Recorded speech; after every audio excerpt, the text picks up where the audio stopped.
2 fake HOA cops slashed Marissa Faulkner's tires and left a bogus violation on a street with no HOA at all. They targeted her home like they had others, counting on fear and silence to keep them safe. But Marissa wasn't just a homeowner. She was a commanding officer in Air Force security, and she had resources they never imagined. Just wait until you hear how she turned the tables, and why justice hit harder than they ever expected.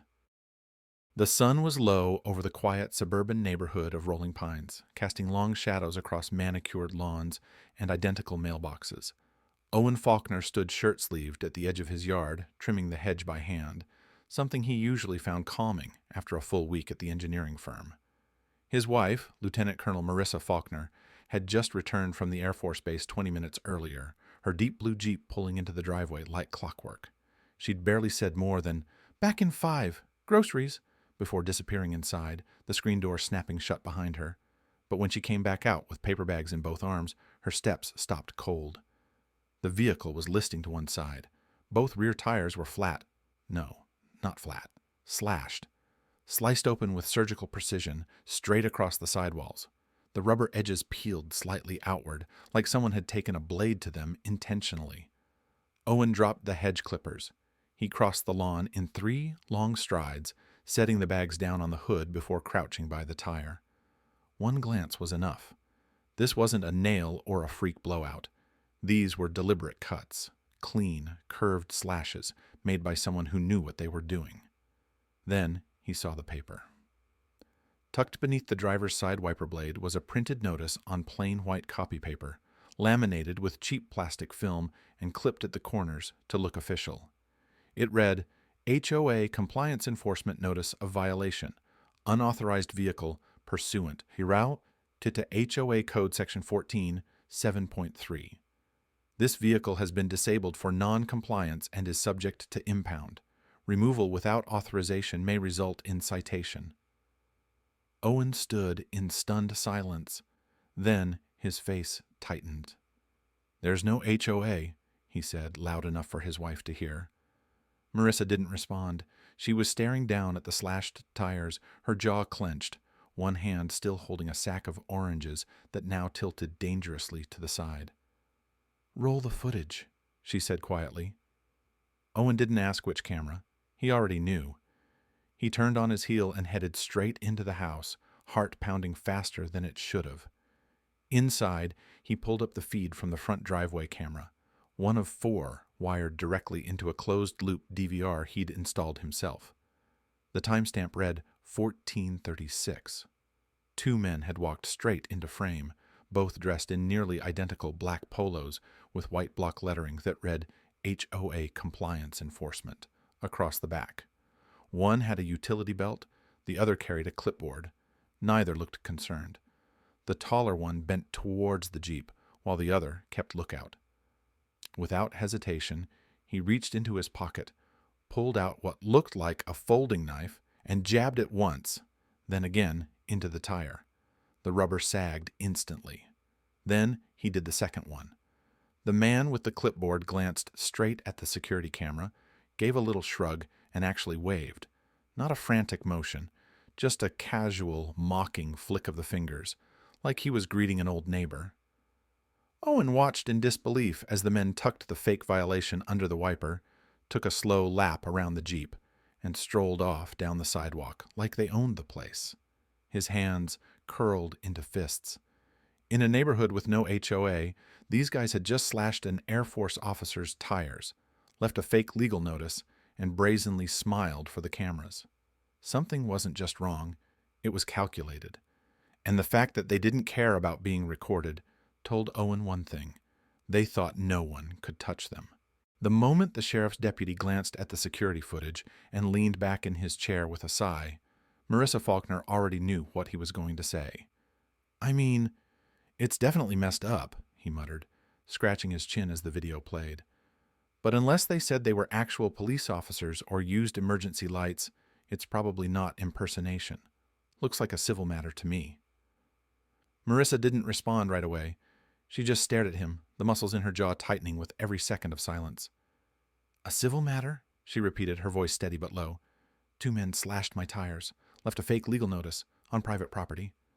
The deputy shrugged, uncomfortable now. If it helps, you can file a vandalism report. But since it's tied to a so-called HOA violation, your insurance might treat it as a dispute over compliance. You'll probably need to talk to a civil attorney. That was the moment the anger truly set in. Not the kind that shouts and storms, but the deep kind. The kind that burns behind your ribs and refuses to go out. Back at home, the call to her insurance provider only confirmed the insult. The claims adjuster explained, politely, with rehearsed empathy, that because the vehicle had been targeted in relation to a regulatory infraction, it might fall into a policy gray area, pending investigation, possibly excluded. Owen slammed the phone down harder than he meant to. They weren't dealing with a misunderstanding. They were dealing with a system that refused to name the crime because it didn't know how. In the days that followed, Owen started walking door to door. If these guys were targeting people randomly, someone else had to have seen something. And they had. 2 of the homes on the same cul-de-sac had received nearly identical compliance violations over the past month. Fines, threats of towing, even one warning for visible trash bins on non-collection days. One neighbor, a retired schoolteacher named Helen, admitted she'd heard footsteps in her driveway late at night, but never saw who left the notices. And when Owen asked if she'd reported it, Helen just shook her head. I tried to file a complaint, but the next night someone knocked over my garbage can, scattered it across my porch, and left a new notice. No name, no signature, just HOA enforcement. I figured it was easier to just let it go. That was the common thread. Fear. The kind that settles over a community not in the form of open threats, but in quiet pressure. Tires deflated, trash spilled, mailboxes nudged crooked. Just enough to feel watched. Just enough to keep people compliant. Marissa didn't say much in those days. She just kept pacing the living room in the evening, her hands clasped behind her back, staring out the window at the end of the street. Owen knew that posture. It was the same one she used when preparing to brief her unit before deployment. Calm, focused, dangerous. But there was something else now, a restlessness in her silence. She had deployed to unstable regions, directed tactical response teams during active threats, and led Air Force-based security units with classified clearance. She knew how to handle chaos, but this wasn't a battlefield. This was their neighborhood, their driveway, their peace, and someone had dared to walk up under their cameras and violate it with a smirk.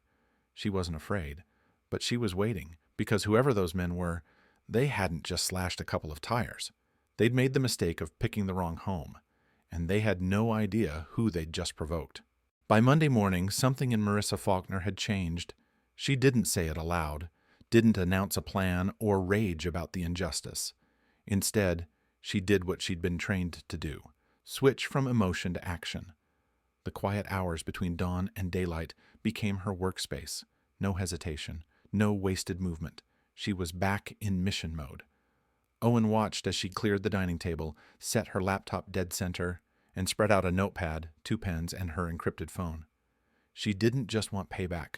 She wanted precision, and she wanted it documented. Her first call was to a longtime colleague at OSI, the Air Force Office of Special Investigations, not to request a favor, just to ask a question. How would one identify non-uniformed individuals involved in coordinated, off-record harassment on U.S. soil? The response, send me what you've got. The next call was to a former base contractor now working with a private aerospace cybersecurity firm linked to Space Command. Facial recognition was one of his specialties. She clipped the surveillance footage from their home system, cleaned up the resolution frame by frame, and uploaded it through a private channel. By that evening, she had her first hit. The man with the clipboard was identified, twice discharged from military service, once for conduct unbecoming, once for falsifying credentials during a civilian contracting job. The second man, knife in hand, had an alias and a sealed record, but cross-referencing DMV data with badge insignias and LinkedIn job histories broke that wall. Within 72 hours, Marissa had both names, both addresses, both criminal backgrounds, and a 20-page dossier that read more like a federal briefing than a revenge file. The scheme was bigger than she had guessed. These weren't petty vandals working off a grudge.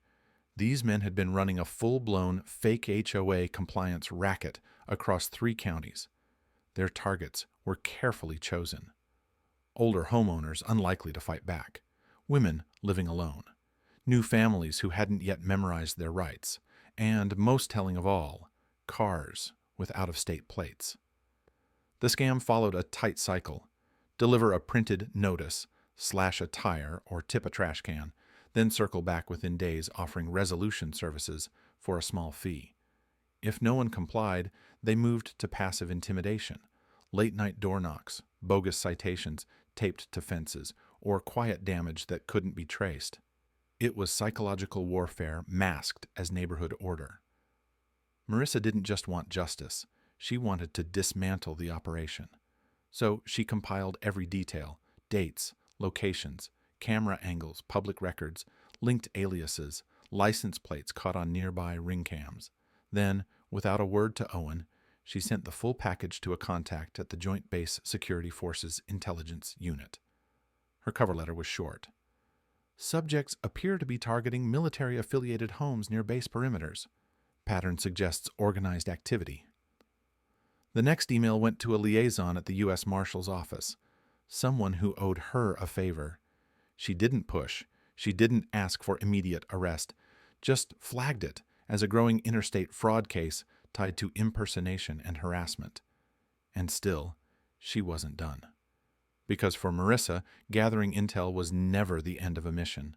It was just phase 1. The rest of her time that week was spent building redundancy, downloading backups to encrypted flash drives, printing hard copies of key photos, drafting letters of testimony from neighbors who might otherwise back out. She even cross-referenced local security companies to see if any had unknowingly leased uniforms or badge emblems that matched what the suspects were wearing. By Friday, she had a full operation mapped out. The only thing left was to wait. Because the men who had stepped onto her property, the ones who thought they were dealing with a powerless homeowner, they were about to learn what it meant to threaten someone, trained not just to endure conflict, but to end it methodically. The following Saturday began like the last, quiet, sunlit, and deceptively normal. The breeze carried the scent of cut grass. A few kids rode by on bikes. A sprinkler ticked somewhere down the block. From the outside, it was just another calm weekend in Rolling Pines. But inside the Faulkner household, everything was positioned and ready. Marissa had reviewed the plan with the responding units the night before, twice. 2 Air Force Security Forces teams had been dispatched from the base under joint coordination with local law enforcement. The pretext was simple. Respond to a suspected case of military targeting and impersonation, with mutual jurisdiction established under federal-state partnership guidelines. This time, there would be no blind spots, no ambiguity, no loopholes. At precisely 2:14 p.m., a familiar black sedan crept down the cul-de-sac. Its windows were tinted.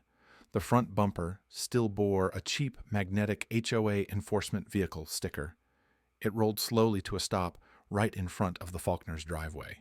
Same time, same angle, same smug confidence as before. 2 men stepped out. One adjusted his vest. The other pulled a clipboard from the passenger seat. Owen stood on the porch, arms crossed. No smile, no words. The taller man took 2 steps up the drive, then froze. 5 uniformed Air Force Security Forces officers stood across the yard in a wide arc, their stances firm, boots planted. Flanking them were 2 county sheriff's deputies, one already adjusting his radio as he nodded to Marissa. The fake officer blinked, glanced around, and slowly raised his hands. The other man reached instinctively for something inside his vest, a plastic badge. That was a mistake. One of the deputies, a seasoned sergeant who'd seen his share of bluffs, gave a dry chuckle and said, "You might want to rethink that move. Flashing that's about to get you in more trouble than you've already got." Both men were taken into custody without incident. The charges listed were extensive: impersonating a government official, felony vandalism, mail fraud, racketeering, and attempted extortion. What surprised everyone wasn't just the list of crimes, but how organized the case already was. The report Marissa had submitted had gone through official review channels faster than expected. The Joint Base Security Forces had linked the suspects to a previous incident involving base housing intimidation in another county. With the marshals now involved, it was likely federal prosecution was on the table. As the cruiser doors shut with a mechanical finality, Owen exhaled slowly, like a breath he'd been holding all week. He turned toward his wife, expecting a smile or maybe even a nod of victory, but Marissa was already focused on her phone, quietly typing a follow-up report to command, her expression unreadable but entirely composed.